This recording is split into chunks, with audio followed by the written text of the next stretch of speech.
mulkiilaha shirkadda Xalwa Kismaayo ayaa waxa uu maantay qada sharaf ku maamusay marti sharaftii u joogtay ka qaybgalka barnaamijka bandhiga buugaagta bari ama bari book fair oo labadii bari oo la soo dhaafay ka socday magaalada Boosaaso.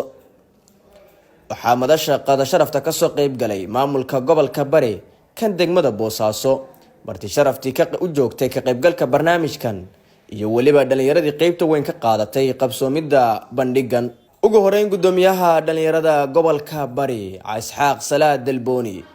iyo qaar kamid ah marti sharaftii kale ee ka soo qayb galay madasha ayaa u mahad celiyay shirkadda Xalwa Kismaayo ugana mahad celiyay soo agaasinka barnaamijkan ama qada sharaftan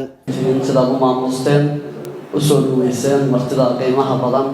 oo runtii iyaga ruuxooda meel dhaafay looga yimi inta ay ka badan waa madan yihiin inta ka gadaal waxaan sidoo kale inaan mahad celiyo martida qiimaha badan iyo sidoo kale howlwadeenadii lafdhabarka u ahaa qabsoomidda bandhiga qaadkood naga maqan yihiin qaadkoodna ay joogaan iyagana waan u mahad celinayaa. bandhigu rag badan buu isu keenaa waa la isbartaa hori oo isaguna guddiga Soomaaliga nagala tirsanaa Cabdullaahi Sheekh oo Kismaayo inooga yimid yani lama tirin karo maasha Allah ilaahay gaarsiiyo dad bisha barakaysan ilaahay caafimaad iyo nabad inuu gaarsiiyo sana kalkiisa xigana bandhiga buugaagta bari oo ka sii heersanaya rajaynayna afkii martidoo dhan baan ku hadlayaana idin matala aad baan ugu mahadnaqaynaa guddigii qabanqaabada bandhiga labaad bandhiga koowaad ee gobolka bandhiga buugaagta bari waa salaamantiin dhammaantiin assalaamu calaykum waraxmatullaahi wabarakaatu. dadka isugu yimi xafladan qada sharaftan ay noo sameeyeen Xalwa Kismaayo waanu mahad celinaynaa mulkiilaha oo nagala soo qayb galay madaxda gobolka iyo degmadana aad baan ugu mahad celinaynaa. waxaan kale u mahad celinaynaa qabanqabayaashii barnaamijka bandhiga bari ee book fair-ka sida uu sheegay Ismaan Cabdinuur Quraagu aniga laftarkaygu mala 5 bandhig meelahaas waa tagay sida loo abaabulay runtii bandhigan wuxuu kaga bedelan yahay horaan u sheego waxaan idhi magaalada nooyada iska shatay waxa laga yaabaa bandhiyada kale heeda caalami ah waxba ku lug leh laakiin magaalo bandhigeedii maal gashatay martideedii iyo dhalinyaradeedii wada shaqeeyeen dadkay soo dhaweeyeen qarashkooda ku fangareeyay taasi waa sababta xataa fariimaha iyo barnaamijyada la qabtay ay uga duwan yihiin kuwa kale sababta wax Soomaali leedahay marka danihii xalay waxaan ku faraxsanaa xataa siyaasadii bandhigada kale siyaasadda waa laga ilaaliyaa sababta dawladdu waa ku lug leedahay rabto marka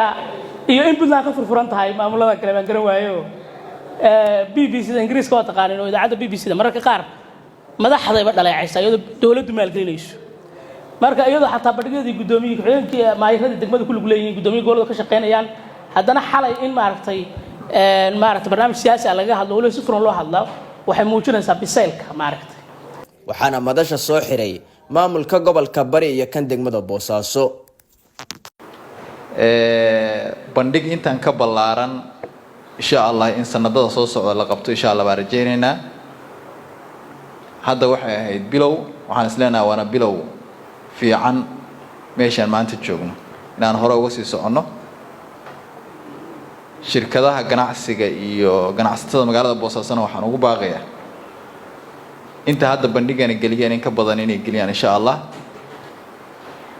waxa lagu sheegay magaaladan oo ay ganacsiga aqoonta ay hormuud u tahay inay ka muuqato insha Allah. waxaan si gaar ah raba halkan inaan uga mahad celiyo dhalinyaradii quruxda badneed ee wiilashii gabdhaha isugu jirtay ee har iyo habeen u soo taagnaa u soo jeeday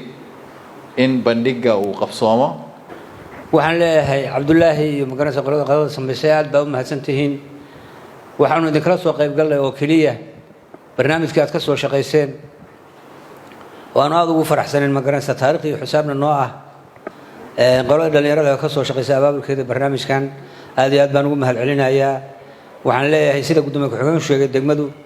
insha Allah sanadka dambe waxaan rajaynaynaa xaflado ka ballaaran intaan oo ayaamo badan socda insha Allah inaynu maaragtay inoo hirgeli doono. waxaan u maleynayaa qadadiisan inoo sameeyay magaranaysa Cabdullaahi Sheekh waxay ahayd dawlad ahaan inaan sameeyno